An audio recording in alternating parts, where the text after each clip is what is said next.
새로운 출발을 위하여 Incredible Patience, 여호수아서 8장에 나타나는 메시지를 함께 나누겠습니다. 우리의 삶에는 성공할 때도 있고 실패할 때도 있습니다. 하는 일이 잘 풀릴 때도 있고 갈등 상황이 발생해서 잘 안 풀릴 때도 있습니다. 인생에는 오르막과 내리막이 계속해서 반복되고 있습니다. 이스라엘 백성들이 하나님께서 인도하신 가나안 땅을 정복해가는 과정에서 6장에서는 성공했습니다. 그러나 7장에서는 패배했습니다. 처참하게 패배하였기에 여호수아는 7장에서 고통하며 울부짖었습니다. 7장에서 이스라엘 백성들이 가나안 땅을 정복하는 과정에서 아이와 같이 작은 성인 아이성을 공격할 때 자만하며 하나님의 도움을 구하지 않았습니다. 그런데 아이성 공격에서 처절하게 패배했을 때 여호수아는 울부짖으며 어찌하여 우리를 패배하게 하셨나이까 하면서 하나님 앞에 나와서 기도했습니다. 이것이 여호수아의 장점이에요. 이렇게 기도하며 하나님과 소통하니까 패배의 원인으로 아간의 범죄를 알려주셨습니다. 분명한 하나님의 명령을 분명하게 거역하고 하나님께 드릴 물건을 도둑질한 아간과 아간의 범죄에 협력한 아간의 가족들은 심판받았습니다. 그 후에 이스라엘 백성들은 새롭게 출발하게 되었습니다. 이렇게 성공적으로 새롭게 출발할 수 있는 과정과 결과를 통해서 우리에게 주시는 메시지가 무엇입니까? 이것이 오늘 설교의 초점입니다. 첫 번째, 하나님과 소통하며 인도하심을 받으십시오. 하나님과 커뮤니케이션 하면서 소통하며 하나님의 인도하심을 받으십시오. 8장 1절 보겠습니다. 여호와께서 여호수아에게 이르시되 두려워하지 말라, 놀라지 말라, 군사들을 다 거느리고 일어나 아이로 올라가라. 아간의 범죄가 심판받았고 하나님의 진노가 그쳤을 때 이스라엘과 하나님과의 관계가 회복되었습니다. 하나님은 여호수아와 소통하시면서 확신을 주었습니다. 여호수아야, 두려워하지 말라, 놀라지 말라, do not fear, 두려워하지 말라. 이 말씀을 들은 여호수아의 가슴은 어땠을까요? 찡하며 감격했을 겁니다. 과거의 실패에도 불구하고 나로 하여금 새롭게 시작하게 하시는 하나님의 은혜에 감사했을 겁니다. 우리는 과거의 실패를 딛고 어떻게 새롭게 시작할 수가 있을까요? 하나님 앞에 나와 기도하며 하나님과 소통하시면서 우리가 가야 할 길에 대한 하나님의 인도하심을 구하십시오. 다시 하겠습니다. 하나님 앞에 나와 기도하며 하나님과 소통하시며 우리가 가야 할 길에 대한 하나님의 인도하심을 구하십시오. 여호수아는 인생의 중대한 고비를 맞이하고 있을 때마다 하나님과 소통하며 하나님과 커뮤니케이션하며 인도하심을 구했습니다. 우리가 마음의 귀를 열어놓고 하나님의 말씀을 기다리면 하나님께서 우리에게 필요한 메시지를 주시며 우리가 나아갈 길을 안내해 주십니다. 종종 우리는 마음을 닫아놓고 나의 뜻, 나의 계획, 나의 취향에 따라 행하려 고집하는 경향이 있습니다. 하나님의 인도하심을 구할 생각하지 않습니다. 주님의 메시지가 주어질 때도 이것을 의식적으로 거부합니다. 그러다가 일이 잘 풀리는 것 같으면 내가 똑똑하게 행해서 잘 되는 것이라고 결론 내립니다. 그러나 일이 잘 안 되면 어떻게 합니까? 하나님께 책임을 묻습니다. 하나님, 왜 저의 인생을 축복하지 않으십니까? 하나님은 나를 버리신 것인가요? 하나님께 하소연하고 원망과 불평을 털어놓습니다. 하나님은 여호수아에게 격려와 확신을 주시며 아이성에 대한 공격 전략을 지시하셨습니다. 이것은 여리고 정복 때와는 판이하게 다른 모습이었습니다. 여리고성에서는 탈취할 물건을 다 금지하셨습니다. 그러나 아이성에서는 이렇게 말씀하셨습니다. 탈취할 물건과 가축은 스스로 취하라. 8장 2절이에요. 너희들이 아이성을 공격해서 탈취한 물건들, 가축들 너희들이 취하도 좋다. 이제는 때가 되어서 하나님께서 이들의 필요를 공급하시는 모습입니다. 여리고성을 공격할 때는 그 성 주위를 돌게 하셨습니다. 그러나 아이 성을 공격할 때는 성 주위를 도는 일이 없었습니다. 또한 성벽을 기적적으로 무너뜨리는 일도 하지 않으셨습니다. 하나님은 지혜로운 작전을 말씀하시면서 여호수아가 아이 성을 정복하게 하셨습니다. 하나님은 이사야서 55장에서 이렇게 말씀하십니다. 내 생각은 너의 생각과 다르며 내 길은 너의 길과 달라서 하늘이 땅보다 높음같이 내 길은 너의 길보다 높으며 내 생각은 너의 생각보다 높으니라. 이사야서 55장입니다. 하나님의 방법은 우리의 생각과 판단으로 제한하는 것은 어리석은 일입니다. 하나님의 방법과 우리 생각이 달라요. 아이성 공격에 실패한 주요 원인 중에 하나는 하나님의 뜻을 전혀 구하지 아니하고 자신의 뜻과 계획만을 가지고 진행했기 때문이었습니다. 하나님께 기도하며 소통하고 인도하심을 받으며 살아가는 길에 승리가 있습니다. 회복이 있습니다. 우리의 삶은 선택의 연속입니다. 우리가 걷는 인생의 행진 속에서 순간순간 내려야 할 결정과 선택들이 우리 앞에 있습니다. 이런 수많은 선택의 길목에서 우리는 어떻게 합당하게 결정하고 선택할 것인가? 정기적으로 하나님과 기도하며 소통하시고 커뮤니케이션 하시면서 하나님의 인도하심을 구하는 사람이 지혜로운 모습입니다. 두 번째, 하나님과 소통하며 그분의 말씀을 삶의 센터에 중심에 두십시오. 기도하며 하나님과 커뮤니케이션 하시면서 소통하시면서 하나님 말씀을 여러분의 삶의 중심에 두십시오. 34절을 보겠습니다. 8장 34절. 여호수아가 율법책에 기록된 모든 것대로 율법과 저주하는 율법의 모든 말씀을 낭독하였으니 여호수아는 아이성을 정복한 후에 곧바로 지체하지 아니하고 남녀노소를 이끌고 서로 마주보고 있는 에발산과 그리심산으로 백성들을 올라가게 하셨습니다. 왜 이 산들로 모든 백성들을 올라가게 하셨을까요? 이것은 지리적으로 이곳은 약속의 땅 가나안의 중심부가 되는 땅이었습니다. 여기서 하나님의 백성들이 하나님의 말씀이 인생의 중심됨을 선포하게 하셨습니다. 가나안 거민들은 이 땅에서 거짓 우상 신들을 이 땅에서 바로 이 산에서 숭배했습니다. 그러나 바로 이곳에 여호와 하나님의 제단을 쌓고 예배하는 장소가 되었습니다. 공식적으로 이 땅 가나안 땅의 유일한 신은 참되신 신은 유일하시고 참되신 하나님은 여호와 하나님이심을 선포하게 되었습니다. 33절 보세요. 여호와의 언약궤를 맨 레위 사람 제사장들 앞에서 궤의 좌우에 서되 절반은 그리심산 앞에 절반은 에발산 앞에 섰으니 이는 전에 여호와의 종 모세가 이스라엘 백성에게 축복하라고 명령한 대로 함이라. 서로 마주보고 있는 에발산과 그리심산에 백성들을 배치하고 가운데 계곡에 여호와의 언약궤를 놓았습니다. 신명기 27장에 나오는 거예요. 이것은 모세가 명령한 대로 한 것이에요.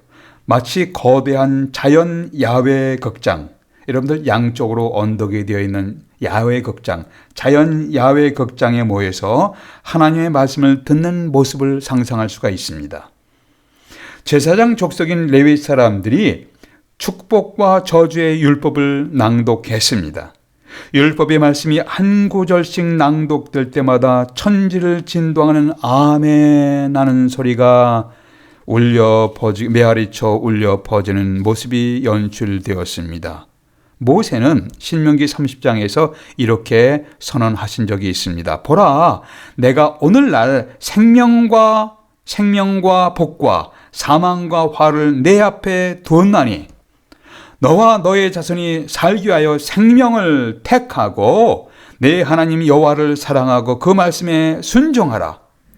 내 앞에, 너희들 앞에 생명과 축복이 있고 사망과 진노, 화가 앞에 두었다. 너와 너희 자손이 살아가기 위해서 생명을 택하라. 내 하나님 여호와를 사랑하고 그 말씀에 순종하라고 신명기 30장에서 말씀하셨습니다. 오늘날 여러분과 저의 인생에는 하나님의 말씀이 중심되고 있으십니까? 자신에게 물어보십시오. 시편기자는 시편 119편에서 이렇게 말씀했습니다. 주의 말씀은 내 발의 등이요 내 길의 빛이니이다. 하나님의 말씀은 내가 걸어갈 길에 내 발에 등불입니다. 내가 걸어갈 길을 비추시는 빛이십니다. 라고 고백했습니다. 마치 보물을 찾듯이 마음을 다해서 하나님의 메시지를 구하십시오. 우리 가정의 삶에는 하나님의 말씀이 중심되심을 선포하고 있는가요? 우리들은 우리의 가정과 교회에서 정기적으로 하나님께 대한 신앙을 고백하며 하나님의 감동으로 기록된 성경 말씀이 선포됨을 듣고 있습니까? 한편 가나안 땅을 정복하는 과정에서 여리고 성을 향한 하나님의 심판과 아이 성을 향한 하나님의 심판은 모두가 다 엄중하고 처참한 모습이었습니다. 사랑의 하나님께서 너무하셨습니다. 어찌 이렇게 인정적인 편견을 가지시고 가나안 족속들은 잔인하게 모두 멸망하게 하십니까? 이런 항의성 질문을 제시하는 분들이 있습니다.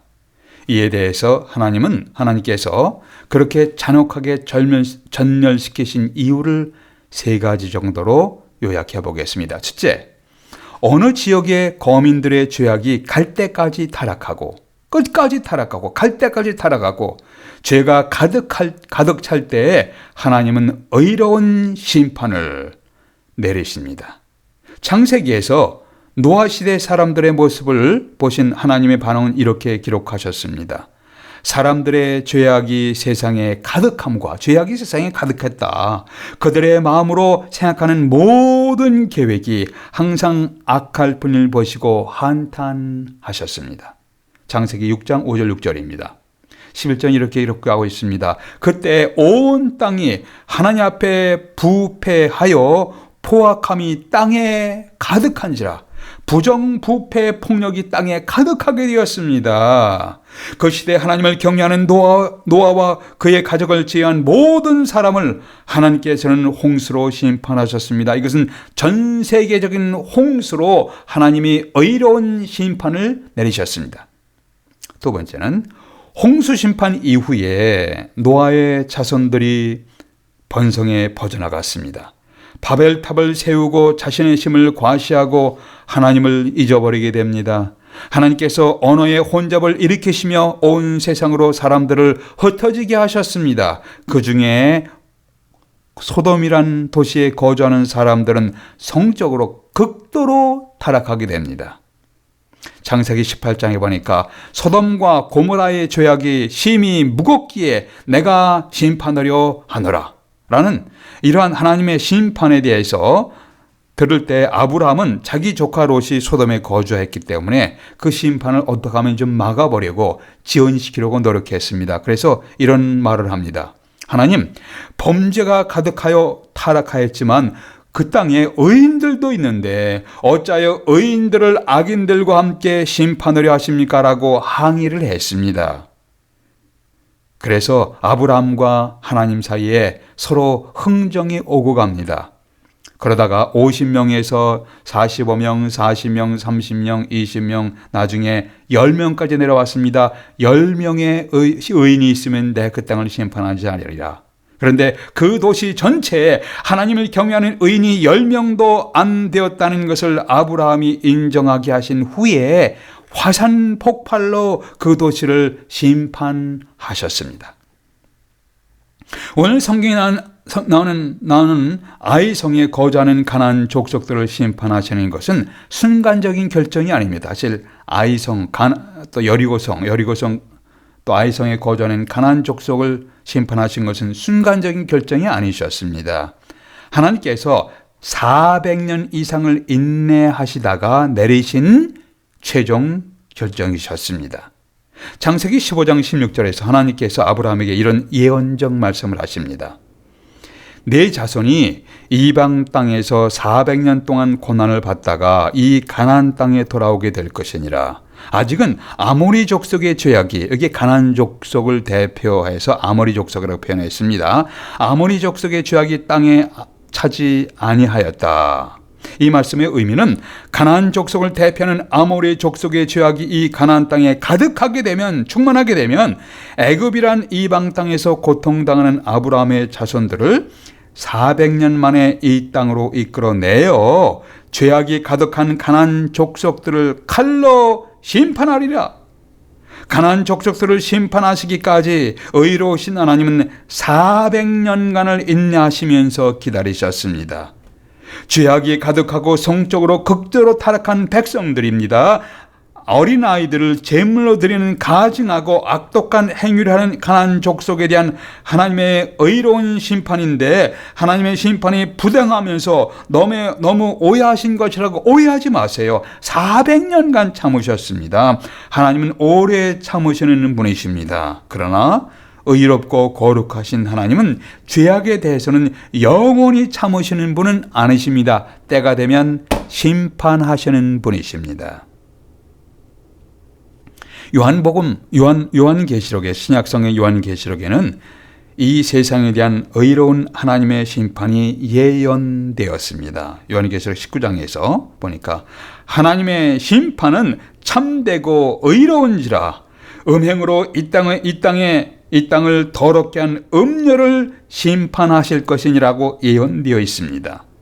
오래 참으신 하나님은 때가 되면 죄악에 대해서 의로운 심판을 내리실 것입니다. 성경이 이렇게 말씀하고 있습니다. 고린도후서 6장 2절에서 이 시대는 은혜 받을 만한 때요, 지금은 구원의 날이로다.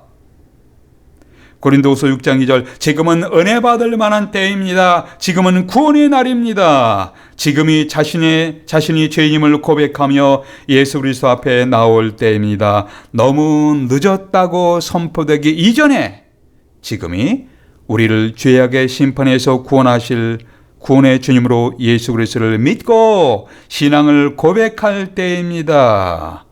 여러분은 그러한 신앙을 고백하신 적이 있으십니까? 예수님께 대해서 나의 주님, 나의 하나님이라고 신앙을 고백하신 적이 있으십니까? 자신에게 물어보실 때 예라고 긍정적인 응답을 하실 수 있기를 기원합니다. 기도하시겠습니다. 아버지 하나님, 저희들이 사는 이 시대는 하나님 경외의식이 거의 식어지고 각자 자기의 눈에 옳은 대로 행동하는 시대에 살고 있습니다. 이 시대를 올바로 분별할 수 있도록 저희들에게 지혜와 분별력을 주시옵소서. 우리의 자녀 세대들에게 신앙의 길에 모본을 남기며 살아갈 수 있도록 저희들의 삶 하나님께서 도와주시옵소서. 성공했을 때 교만하지 않게 되며 실패했을 때 완전히 절망하지 아니하고 하나님을 바라보면서 다시 일어설 수 있는 용기를 갖게 해 주시옵소서. 우리의 주님 예수 그리스도 이름으로 기도하옵나이다. 아멘.